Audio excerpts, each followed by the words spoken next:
yang memiliki satuan dan dimensi yang sama.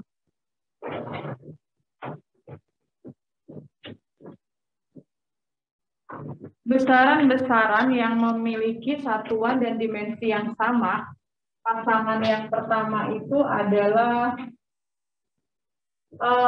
impuls dan momentum.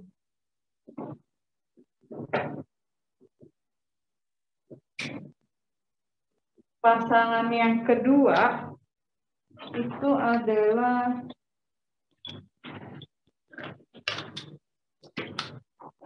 usaha dan energi. Energinya ini energi apapun ya. Semua energi itu kan satuannya joule. Semua usaha juga satuannya joule. Jadi kalau nanti ada pasangannya energi potensial dengan energi kinetik, kalau itu sama-sama energi berarti satuannya sama, dimensinya sama. Oke? Baru yang ketiga ada tekanan, kemudian modulus. Modulus ini boleh modulus elastisitas atau modulus Young, elastisitas, atau bahasa lainnya modulus Young atau modulus bulk atau modulus geser. Pokoknya kalau ada kata-kata modulusnya itu memiliki satuan yang sama dengan tekanan dan tegangan. Tapi tegangan yang dimaksud di sini bukan gaya tegang. Tapi tegangan yang dimaksud di sini adalah yang gaya persatuan luas.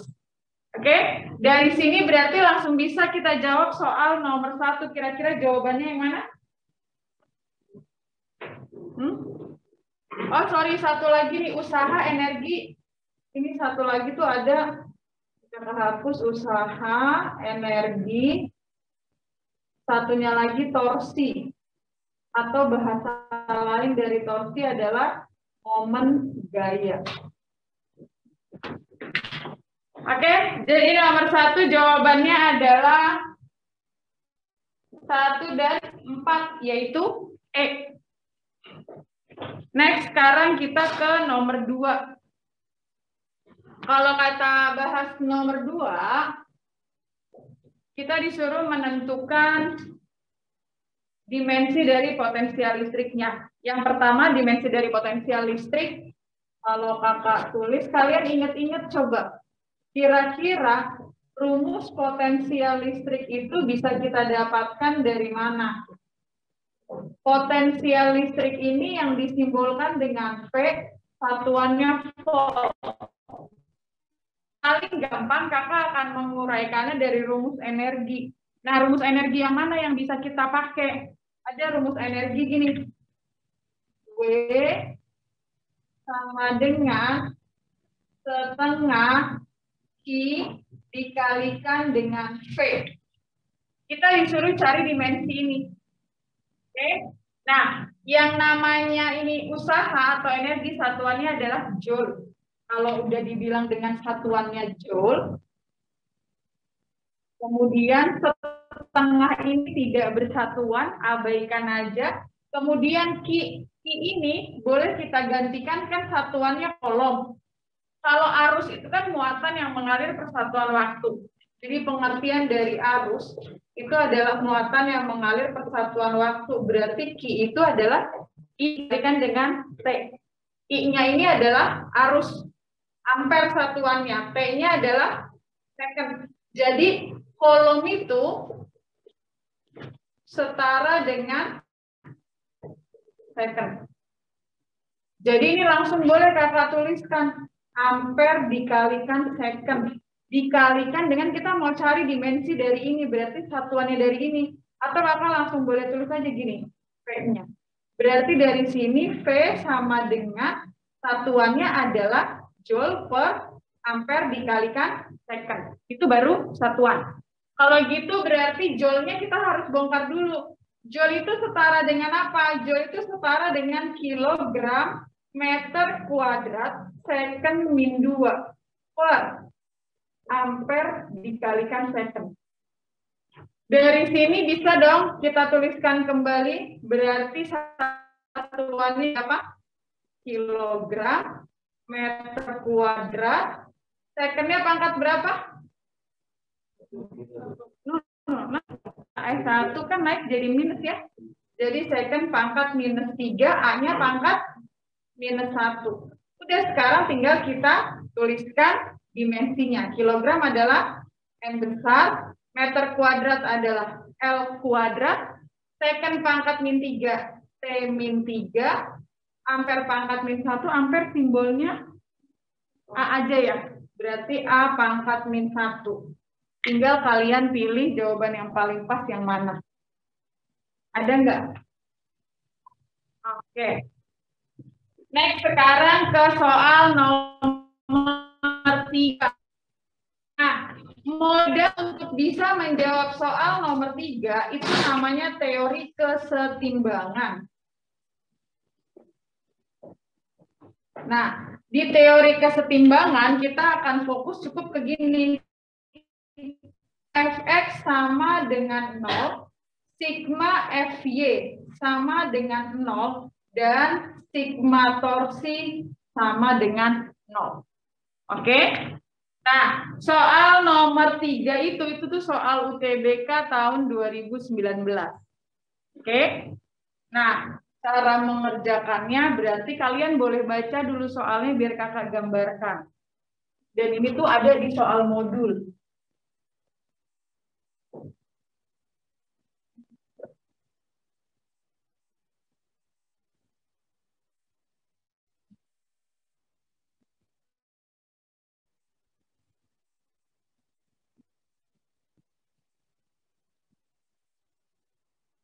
Oke, sudah dibaca soalnya. Langkah pertama setelah ketemu gambarnya, jangan terlalu fokus di kata-kata soalnya. Langsung kita uraikan ada gaya apa aja sih yang bekerja. Pertama, batang ini memiliki panjang berapa meter? 4 meter. Terus batang ini punya berat berapa newton? 20 kilo berarti 200 newton ya? Di mana beratnya? Dia punya berat tepat di tengahnya sebesar, kakak bilanglah ini W1, 200 Newton. Berikutnya, batang ini kan digantungkan beban, yang kita belum tahu nih posisi amannya di mana, tapi kita anggap aja di sini. Inilah kita bilang dengan W2. Berapa besar W2-nya? Yang di beban itu? 100 Newton. Kemudian ada gaya apa lagi? Batang ini digantung pakai tali, berarti ada tegangan tali. Di sini sudutnya 60 derajat. Tegangan tali ini harus kita uraikan ke sumbu X sama sumbu Y. Berarti ini ke atas jadinya T sin 60. Nah, T sin 60 boleh kakak tuliskan dengan setengah akar 3T, setuju ya? Oke, baru berikutnya setelah T sin 60 kita uraikan lagi dong. Berarti ke sebelah kiri ini adalah T cos 60. Berapa T cos 60? Setengah. Ini nilainya setengah T. Kemudian kalau kalian lihat di soal ada koefisien gesek, berarti pasti ada gaya gesek. Setiap ada gaya gesek, pasti ada gaya normal. Oke, kemana kita gambarkan gaya normal? Gaya normal itu selalu berada di antara dua bidang. Yang mana? Ini nih, tembok dengan batang. Berarti gaya normalnya masih putus-putus ya, Faiza? Faiza. Masih tadi Kak, putus-putus. Sekarang aman. Sekarang miring. Miring, orang kakak lagi baca chat sebentar. Dengar Kak, hadir Kak. Nah, sekarang aman Faiza? Aman Kak. Oke, tadi kakak lagi cerita tentang gaya normal. Karena batangnya menempel di dinding, berarti Gaya normalnya pasti tegak lurus dengan dinding. Ini ada gaya normal. Kemudian kita lihat di soal bagian pertanyaannya. Ada bahasa nilai X yang diukur dari dinding ke benda W2. Itu pertanyaannya kan. Nilai X agar ujung kiri batang tepat akan bergeser ke atas. Ujung kiri batang tepat bergeser ke atas. Kalau dia gesernya ke atas, gaya geseknya kemana? Ke bawah. Karena gaya gesek itu selalu melawan arah gerak. Berarti ini nih, gaya geseknya. Nah, kira-kira ada gaya apa lagi? Sudah, pokoknya ketemu gambar, uraikan dulu gaya yang bekerja. Cara ngerjainnya kayak gitu. Setelah itu baru sekarang kita mulai kerjakan. Kalau misalnya kakak mulai dari sigma fx sama dengan 0. Informasi apa yang bisa kita tulis? Ada gaya apa di suku X? Ada gaya normal sama gaya setengah T. Lawanan tanda. Berarti kakak boleh gini. N dikurang dengan setengah T sama dengan 0. Berarti kita akan dapat N sama dengan setengah T. Sepakat ya? Berikutnya. Ini ada gaya gesek. Apa sih rumus gaya gesek? Gaya gesek itu mu kali gaya normal. Berapa sih mu-nya? 1/5 akar 3. Gaya normalnya ini. Masukin setengah T. Berarti gaya geseknya adalah akar 3/10 T. Bisa ya? Berikutnya, selesai di sigma fx, kita uraikan lagi sigma fy-nya. Sigma fy sama dengan 0. Kalau kakak tuliskan, berarti gayanya apa aja? Kalau tadi ini kanan kurang kiri, berarti ini harus atas kurang bawah. Yang ke atas itu siapa gayanya?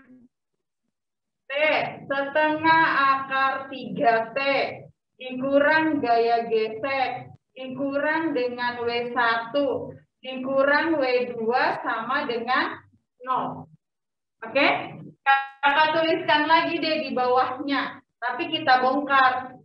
Setengah akar 3T dikurang, F-nya masukin, akar 3/10T sama dengan W1, W2 kakak pindahin ke kanan.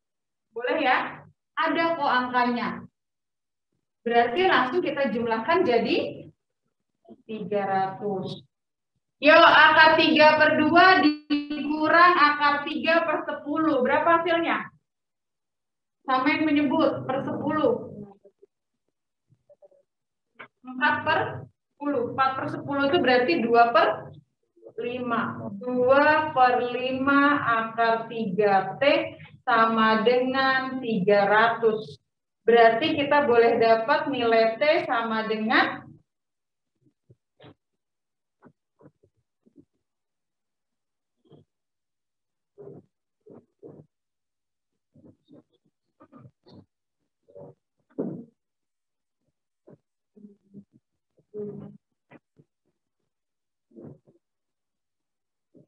ini jadi 3.000 ya. Dibagi 2, 1.500 kali 3. Atau kakak sekarang itu. Kok 3.000, sorry. 1.500 dibagi 2. Ini jadi 750 per kali 3. Oke, dari sini. Di beberapa soal, tipe soal kayak gini, ada yang ditanya gaya tegang talinya. Berarti cukup sampai sini. Di soal tipe yang sama, ada yang ditanya gaya geseknya. Berarti masukkan T-nya ini ke sini. Nanti dapat gaya geseknya. Nah, di soal yang lain ada yang ditanya X yang ini. Kalau yang ditanya adalah X, berarti proses kita belum selesai. Harus satu kali lagi. Nah, di gambar ini kakak akan bikin nama poros. Ini ada titik A, ini ada titik B, ini ada titik C. Kira-kira waktu kita mau mengerjakan sigma torsi, kita harus bikin porosnya di mana? Kalian boleh gini, kalau takut kalian lupa, lihat pertanyaannya, diukur dari mana? Jadi kan itu poros. X-nya kan diukur dari pinggir sini kan? Berarti kakak boleh dong bikin sigma torsi di A. Sama dengan 0. Ingat yang namanya torsi itu rumusnya adalah lengannya kali gayanya. Sigma torsi di A, berarti gambar ini yang tidak punya lengan itu adalah yang perpanjangan poros. Mana aja? Gaya gesek, gaya normal, T-cos 60. Itu otomatis hilang. Karena dia nggak punya lengan. Berarti kalau kakak gambarkan nanti ini garis di sini aja kakak bikin ya. Ini batangnya, ini ada titik A, tepat di tengahnya ke bawah ada W1, ke atas ada setengah akar 3T, kemudian di sini ada W2. Kalau digambarkan, jarak dari ini kan tepat di tengah, tadi panjang batangnya berapa? 4. Kalau tepat di tengah berarti jaraknya berapa? 2. Berarti ini jaraknya 2 meter. Sementara yang W2 itu jaraknya adalah X. Yang kita nggak tahu berapa X-nya. Terus arah putarnya, ini tanda panahnya ke bawah. Kalau ini porosnya berarti ini jadi positif. Ini jadi positif. Sementara yang ini jadi negatif. Oke? Berarti ya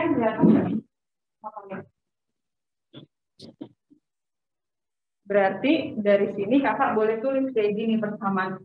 Sigma torsi di A sama dengan 0, berarti W1 kali 2. Sigma torsi di A sama dengan 0, berarti 0 sama dengan W1 dikali 2 meter ditambah X dikali W2 dikurang setengah akar 3, T-nya masukin 750 per akar 3. Ini kan baru setengah akar 3 T, lengannya itu adalah 2. Ini bukan 3 ya, tapi akar 3. Oke, dari sini berarti bisa kita masukin angka lagi. Ini 0. W1 tadi berapa?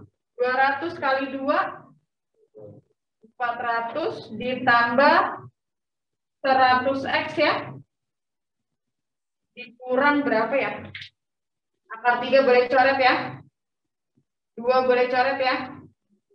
Berarti dikurang 750. 400 kurang 750 minus 350. Tinggal ke kanan. Di 350 kan? Berarti kita akan mendapatkan nilai X adalah 3,5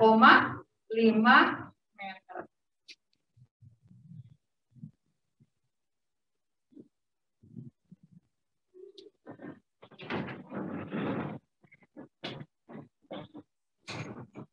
Oke, sekarang kita lanjutkan lagi.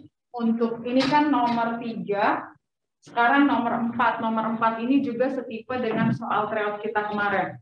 Oke, kalian boleh baca dulu biar kakak gambarkan.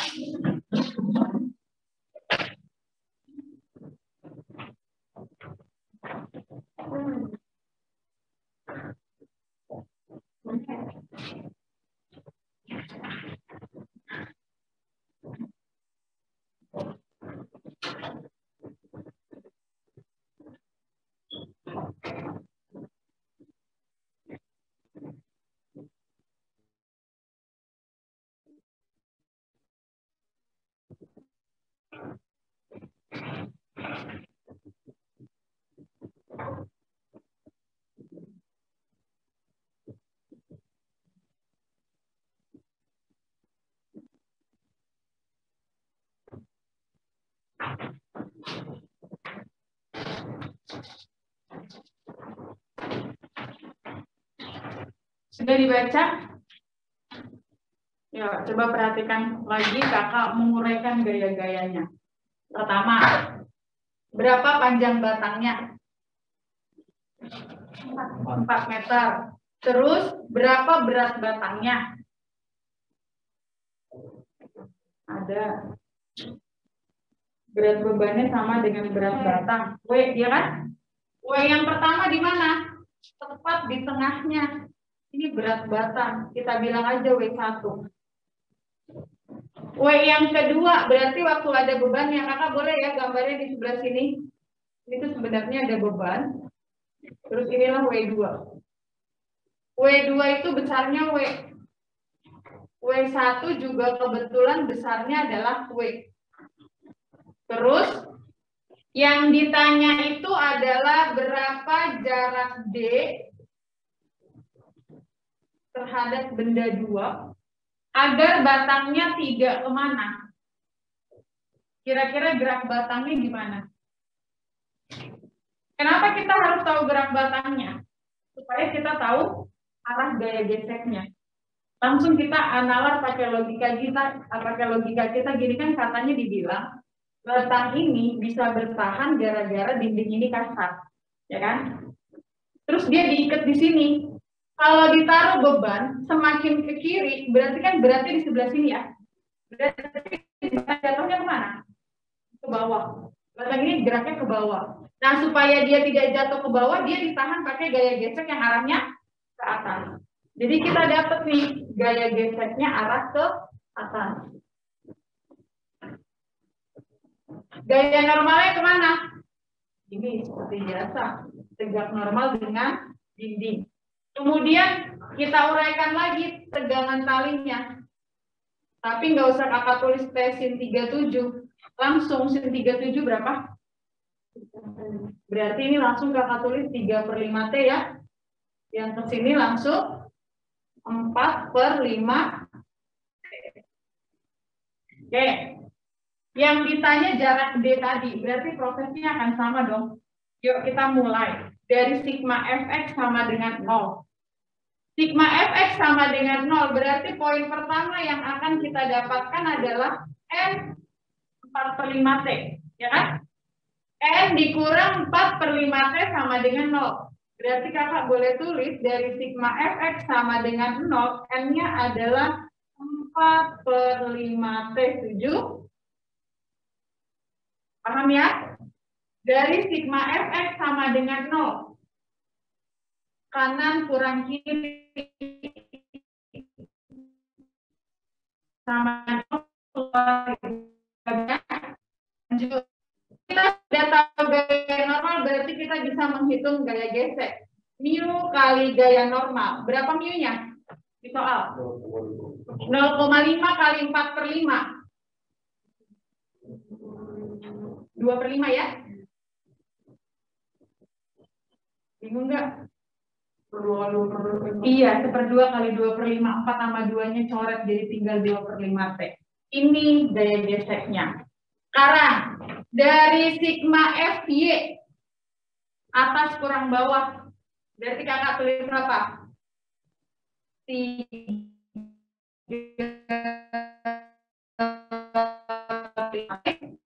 yang gaya gesek dikurang W1 dikurang W2 sama dengan 0. Berarti yang ini kakak tulis lagi gini dong.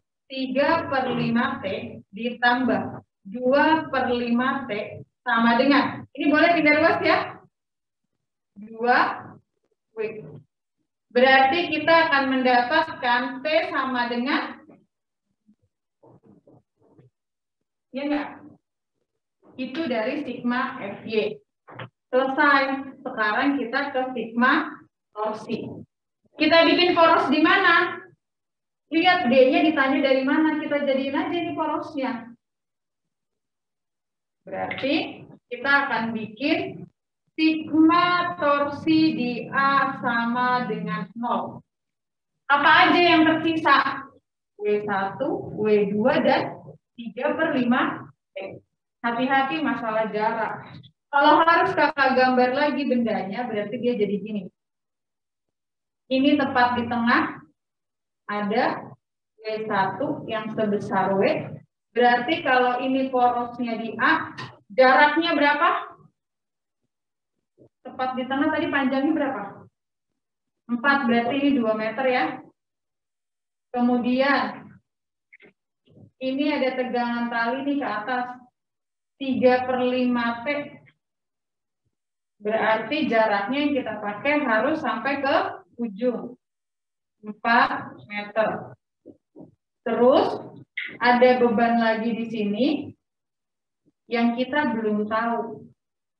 Harus kita taruh di mana supaya bendanya tetap setimbang. Sama kayak tadi nih, ke bawah pasti positif negatifnya selalu sama. Yang sama-sama ke bawah positif, yang ini negatif. Berarti dari sini tinggal kita lanjutkan. Yuk, langsung ya. Boleh langsung kakak tulis gini ya. 2 meter dikali W1. Berarti 2W. Ditambah D dikalikan dengan W. Ini kan W ya.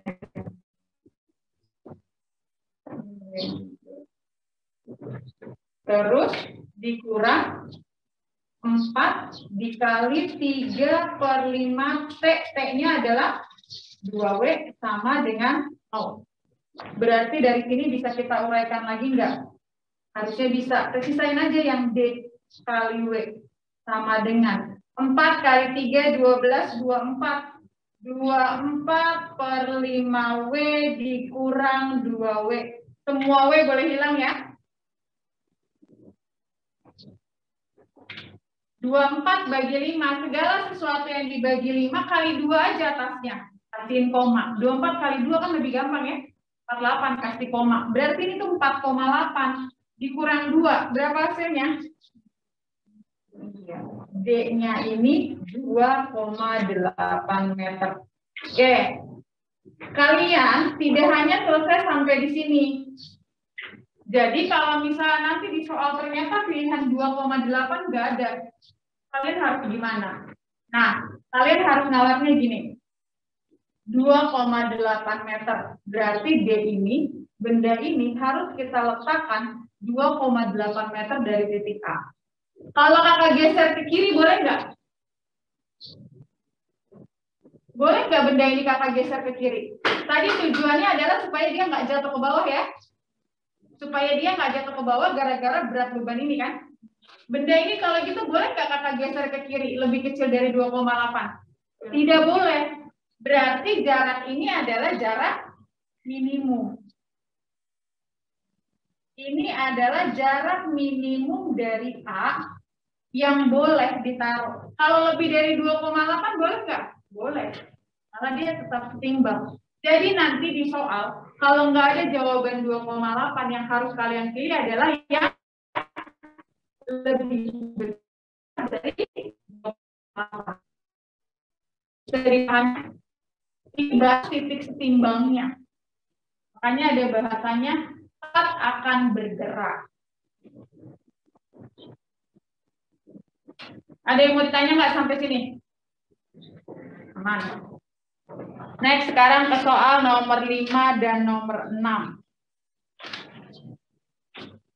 Prinsip yang akan kita gunakan untuk menjawab soal nomor 5 dan nomor 6. Kita pakai kekekalan energi aja. Pertama, kalian harus gini, pastikan dulu bidangnya. Kalau dia bidang datar licin, maka kalian boleh menggunakan persamaan kekekalan energi mekanik. Energi mekanik di posisi satunya sama dengan energi mekanik di posisi 2. Tahu ya rumus energi mekanik, MP tambah EK. Kalau misalnya bidang licin terus datar, berarti EP-nya sama kan? Ya enggak? Bidang licin terus datar, berarti EP-nya sama. Berarti kalian boleh pakai yang EK-nya doang. Terus, ini prinsip kalau dia bidang licin. Kalau dia bidangnya kasar, prinsip yang kalian gunakan harus gini. Energi mekanik di posisi pertama dikurang usaha akibat gaya gesek dari posisi 1 ke posisi 2 sama dengan energi mekanik 2. Udah, kalian bisa pakai prinsip ini untuk menjawab soal. Sebenarnya soal nomor 5 sampai dengan nomor 8 situ.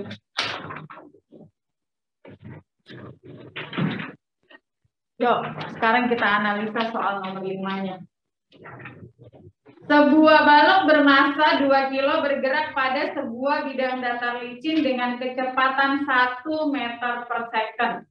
Nomor 5, kalau harus kakak gambarkan, berarti kakak boleh anggap gini. Ini naik apa turun? Menurun. Berarti gini ya. Ini ada benda, masanya 2 kilo, kemudian kecepatannya dia bergerak, P-nya 1 meter per second.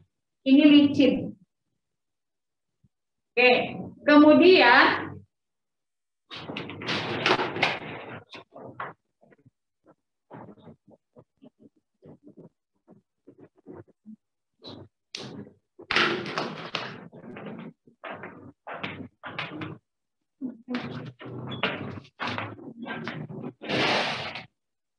selanjutnya balok menuruni sebuah bidang miring yang kasar.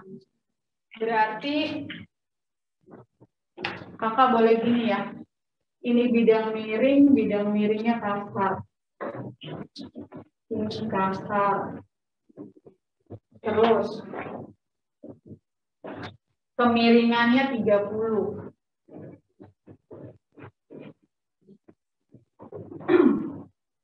Beda ketinggiannya 0,5. Ini 0,5 meter. Kemudian, setelah sampai di dasar miring, balok meluncur pada sebuah bidang datar licin. Baloknya meluncur lagi. Berarti setelah dia sampai di sini, terus dia meluncur lagi. Ini bidang datarnya licin. Nah, kalau ada soal kayak gini, fokus kalian, cukup kalian gini kata kuncinya toh bidang datar. Bidang datar itu ketinggiannya sama. Kalau ketinggiannya sama berarti EP-nya hilang. Rumus EP-nya kan MGH kan? Nah, tersisalah EK. Berarti kan EK1 sama dengan EK2. Berarti fokus kalian, kecepatan di sini sama di ujung sini pasti sama kan? Karena dia licin. Berarti kakak boleh bilang gini, inilah posisi 1 yang harus kita bahas. Kemudian inilah posisi 2 yang akan kita bahas.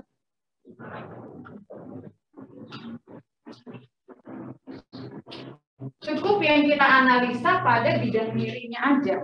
Karena toh kecepatan di sini nanti akan sama seterusnya di bidang datar.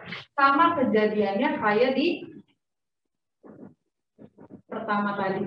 Berarti kita akan fokus, kakak bilang begini, ini posisi 1, ini posisi 2. Bidang miringnya kasar, fokus ke sini. Oke, berarti kakak boleh tulis gini.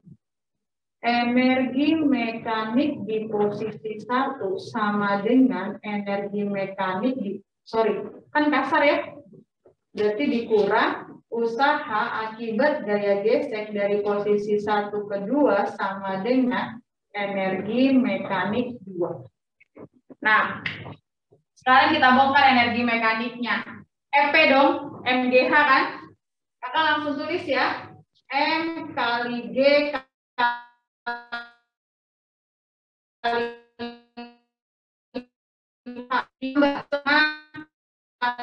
V1 bisa ya? Ada nggak V1-nya? Ada.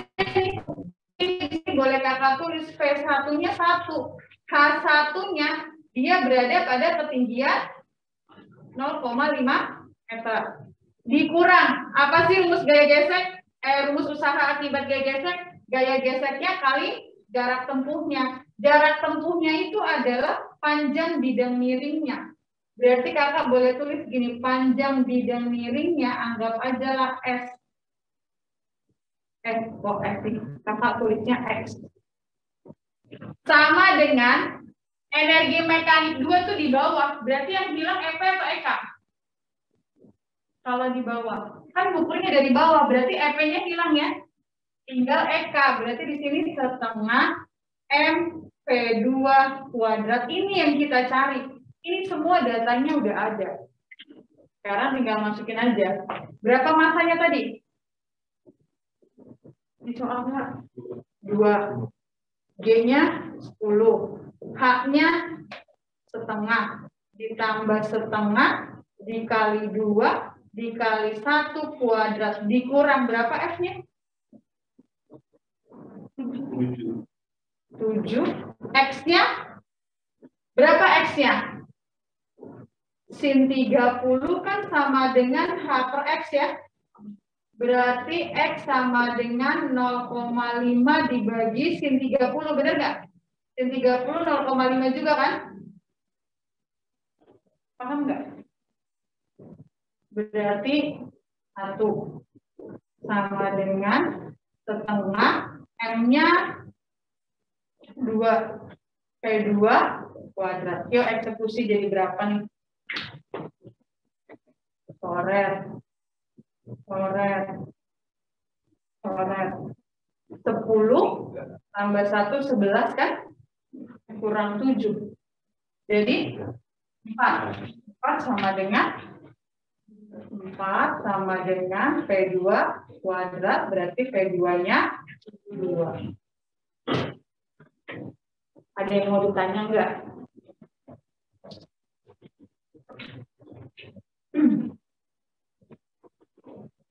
Yang online kalau ada yang bingung mau nanya ngomong ya.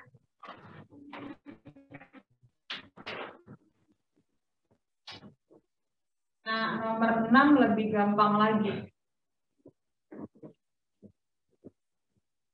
Kakak, Ya, macet-macet terus burem.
Faiza, gimana? Papannya udah aman?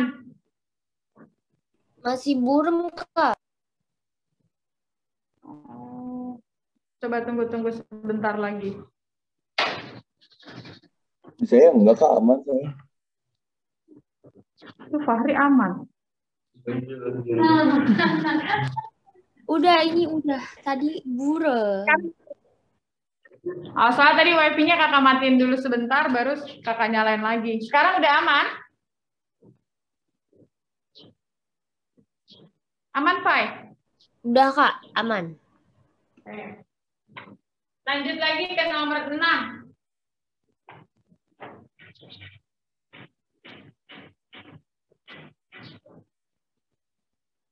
Di sini ada benda.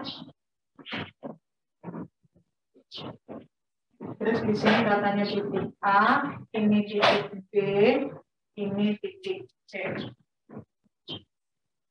Terus dikasih tahu ini R kan? Berarti ini pasti R dong. Nah, ini bidangnya katanya licin.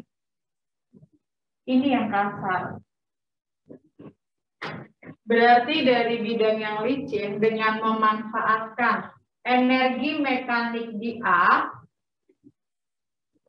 sama dengan energi mekanik di B.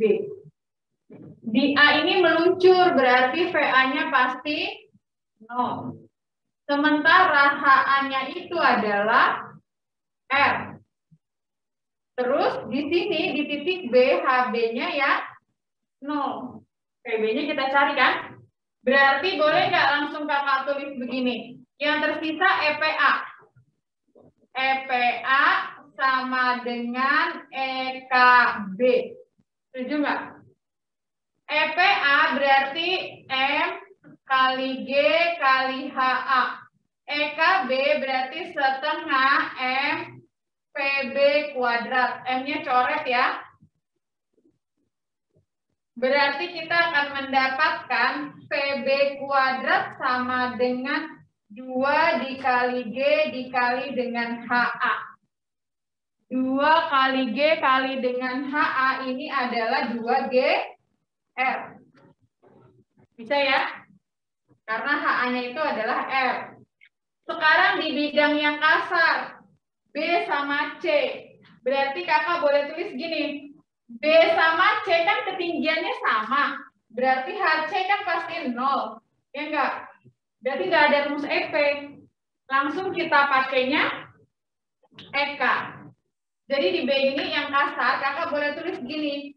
EK di B dikurang usaha akibat gaya gesek dari B ke C sama dengan EK di C. Terus di soal katanya, di C ini dia berhenti. Berarti kita dapat lagi informasi. PC sama dengan 0 gara-gara dia berhenti. Berarti ini 0 ya. Ini langsung kesiniin. Hasilnya pasti 0. Berarti kakak tinggal tulis gini. EK di B sama dengan usaha akibat gaya gesek dari B ke C. EK di B itu berarti setengah M PB kuadrat sama F gesek mu kali M kali G kali dengan jarak dari B ke C yaitu S ya. Yang sama coret ya, M coret. Sekarang masukin VB-nya. Berarti ini setengah PB kuadrat berarti 2 kali G kali R sama dengan mu kali G kali S. Berarti dari sini 2-nya kakak coret. G-nya juga ya. Dapat nggak rumus R-nya? Mu dikali dengan S. Yang online enggak? Baik. Aman, Kak. Aman ya, kelihatan ya? Oke. Next sekarang ke soal nomor 7 dan soal nomor 8. Nomor 7 sama nomor 8 itu konsep tentang getaran harmonik.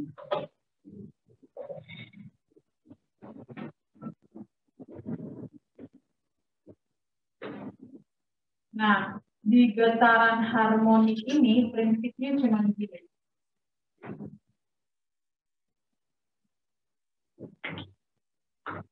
Getaran harmonik itu gerak bolak-balik ya.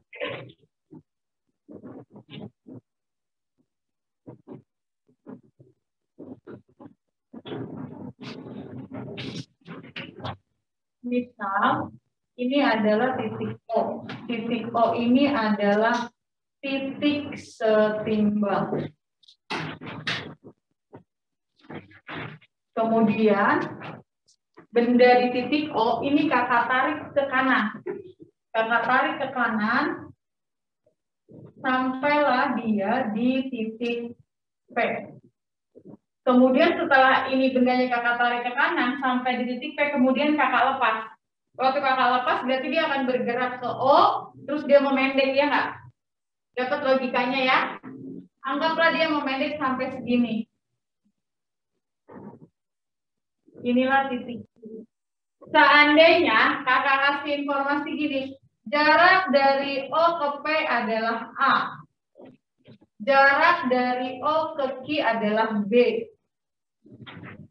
Nah, di titik setimbang yang harus kalian ingat, ini nilai P-nya maksimum. Nilai Y-nya 0. Artinya apa?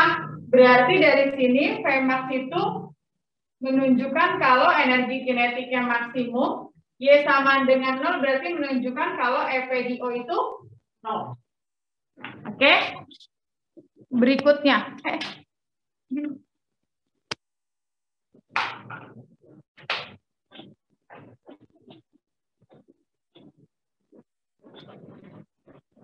Nah, berikutnya.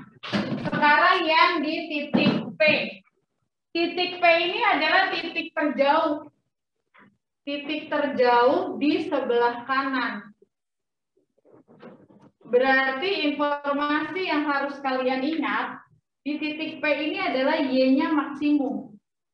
Kalau Y-nya maksimum berarti EP-nya juga maksimum.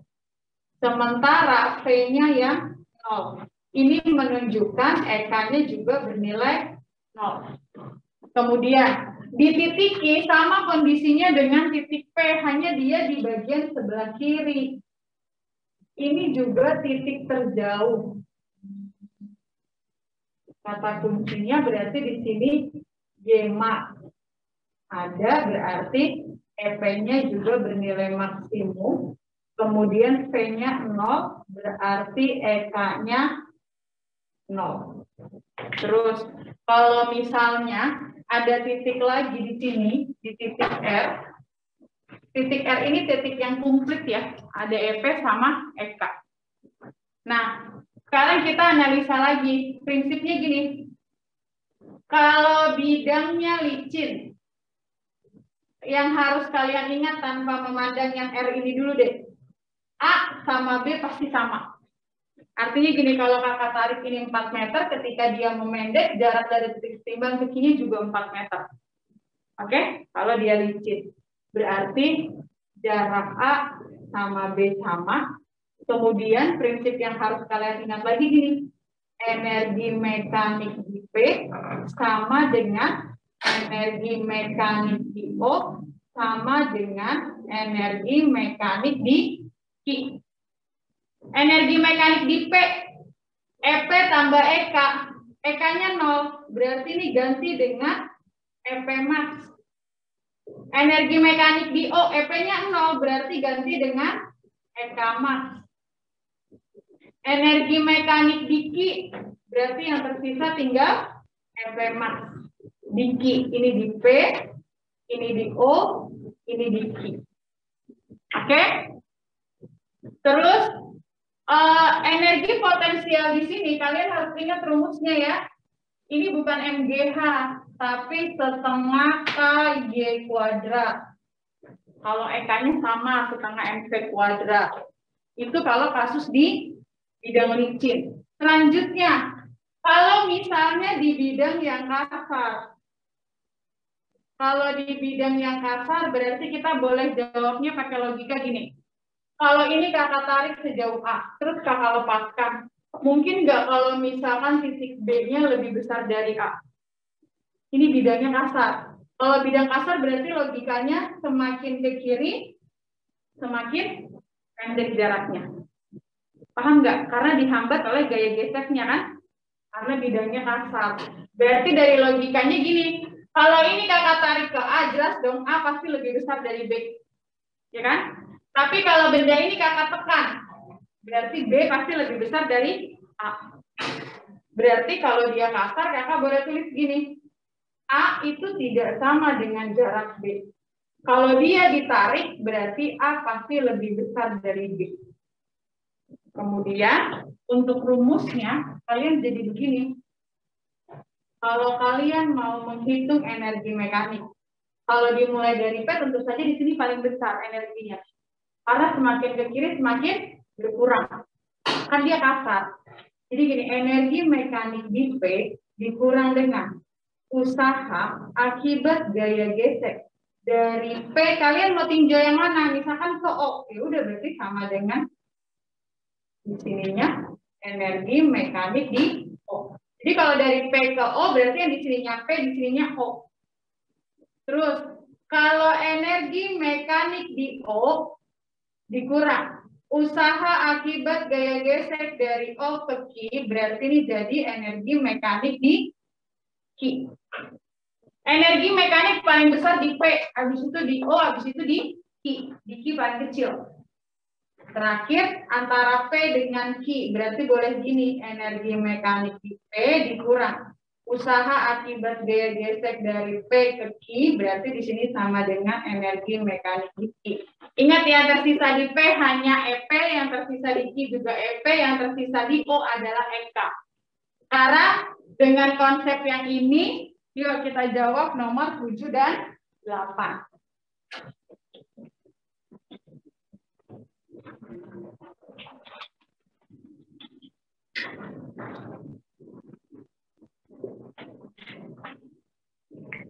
Sebuah beban bermassa M yang diikatkan pada ujung kanan sebuah pegas ringan yang memiliki tetapan elastisnya K. Sistem itu diletakkan pada bidang datar dengan ujung kiri pegas tetap ke dinding. Berarti persis sama yang kayak kakak gambarkan ya, bayangannya. Terus, beban kemudian ditarik ke kanan ke titik A sejauh A. Oke?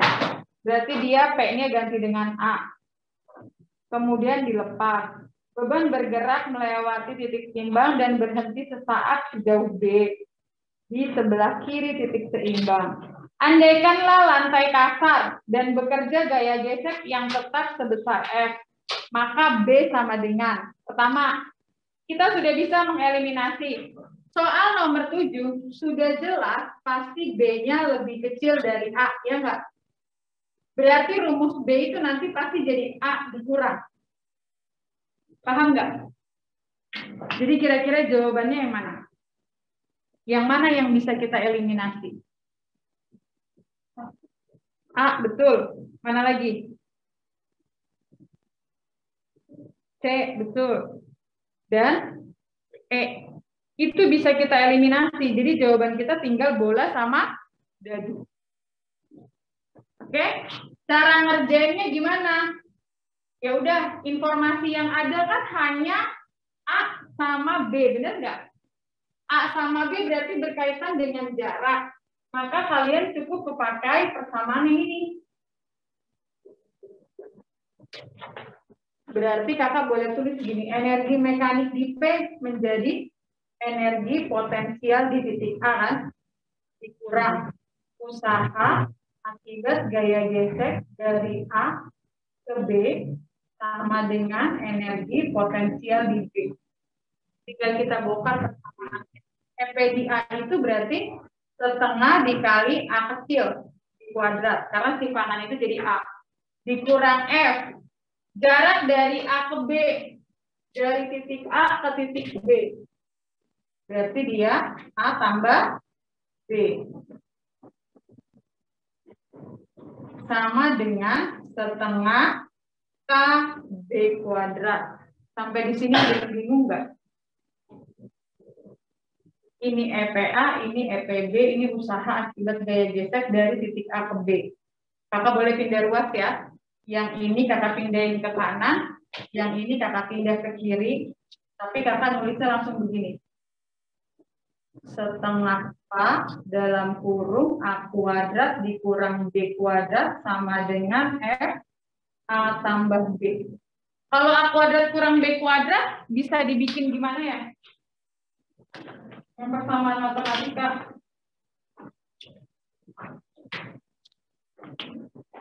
A kuadrat dikurang B kuadrat kalau diurai.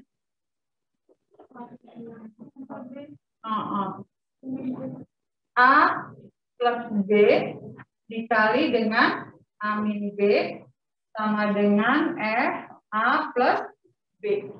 Berarti dari sini boleh kakak coret ya. Berarti di sini, ini 2 kakak naikin, kakak turunin, berarti kakak susun ulang jadi gini. A dikurang B sama dengan 2F per K.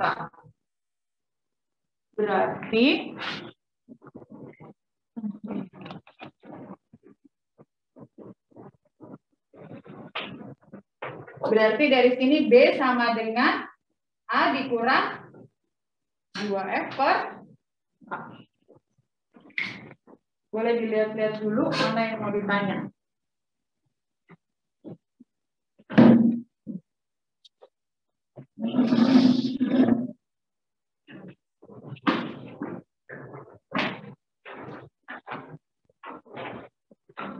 Ada yang bingung nggak yang online?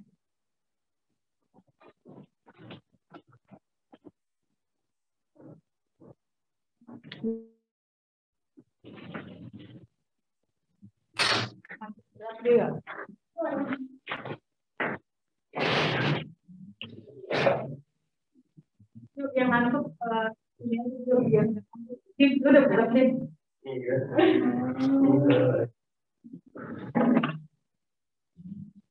Oke.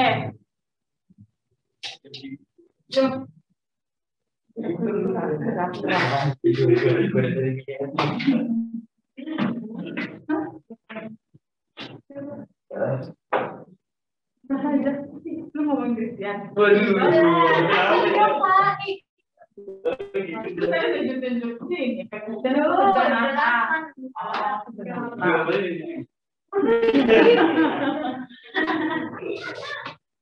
Oke, kakak lanjut ke nomor 8 bisa kali ya? Bisa.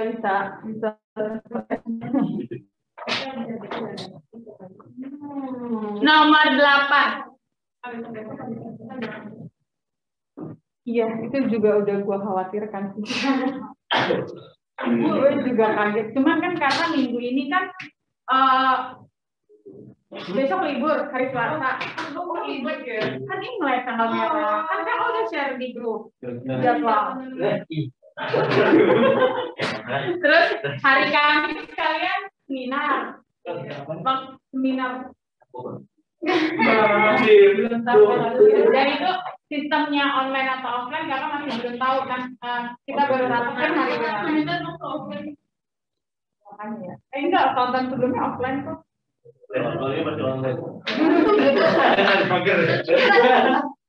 Oke, makanya nanti kan nggak ada bahan yang didiskusikan kan. Boleh nanti karena jadwal besoknya kan nggak ada kan, terus seminar juga kan. Paling kalian tugas kalian kerjain mandiri, dikumpul paling lambat jam 6 sore nanti via Google Form yang kakak kirim. Ya, baik fisika maupun matematika. Pokoknya jam 6 sore itu udah kakak post Google Form-nya ya. Udah, yuk nomor 8. Nungguin dulu nih, Din. Ya, partikel yang masanya M bergerak harmonik sederhana pada bidang datar pada pegas yang tetapan elastiknya K. Ketika di titik setimbang, laju linier itu P. Sedangkan ketika berada sejauh D dari titik setimbang, partikel itu berhenti sesaat. Untuk nomor 8 berarti boleh kakak gambarkan begini. Misal ini adalah titik setimbang. Di titik setimbang katanya laju linearnya itu V. Kemudian dia bergerak sejauh D. Ini jaraknya D. Dan dia berhenti sesaat di sini. P-nya sama dengan 0. Berarti di sini adalah titik P-nya inilah ke sini. Oke? Terus. Jarak partikel itu dari titik setimbang ketika memiliki energi kinetik sebesar 1/6 V². Anggaplah yang dimaksud di soal itu adalah di titik R. Informasinya di titik R, energi kinetik di R adalah 1/6 mv². Prinsipnya cukup begini. Energi mekanik di O sama dengan energi mekanik di P sama dengan energi mekanik di R. Di O tersisa tinggal apa? Setengah mv² karena hanya ada EK kan? Di O itu Y-nya 0, jadi nggak ada EP. Di P yang tersisa hanya setengah kg². Sementara yang di R dia adalah 1/6 mv² ditambah setengah kx².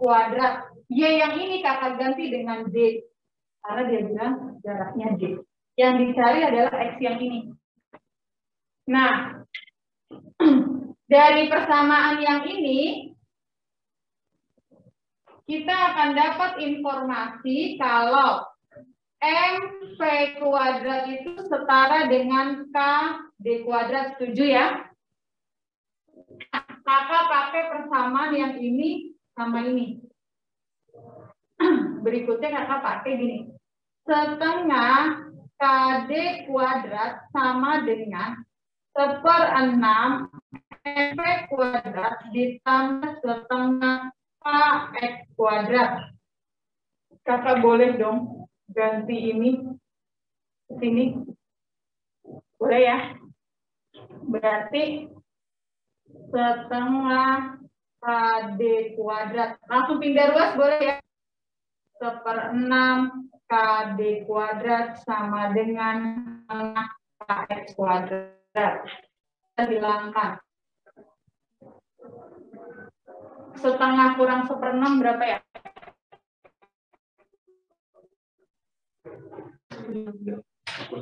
Sepertiga. Sepertiga sama dengan setengah x². Berarti x sama dengan akar 2/3. Sorry, ini masih ada D-nya. 2/3 terus D-nya keluar. Ada yang bingung nggak? Pas banget karena mau kuisnya.